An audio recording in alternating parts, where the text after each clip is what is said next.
This week, President Donald Trump tweeted that Dominion, a company that makes and operates voting machines, was responsible for 2.7 million Trump votes being deleted and hundreds of thousands of Trump votes being switched to Joe Biden. To find out if this is true, we checked with the Department of Homeland Security, the state departments of Michigan and Georgia, and statements from Dominion and Edison Research.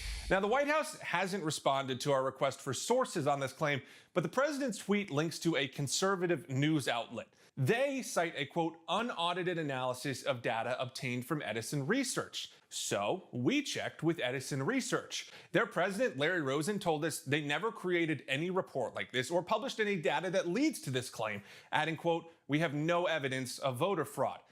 That means there's currently no evidence, period, to support the president's claim. The U.S. Cybersecurity and Infrastructure Security Agency, or CISA, is an agency under the oversight of the Department of Homeland Security.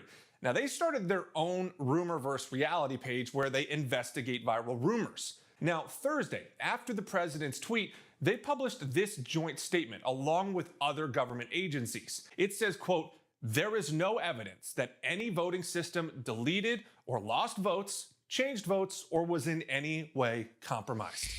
Bottom line, there's no evidence to support the president's claim that voting machines led to votes being lost or deleted.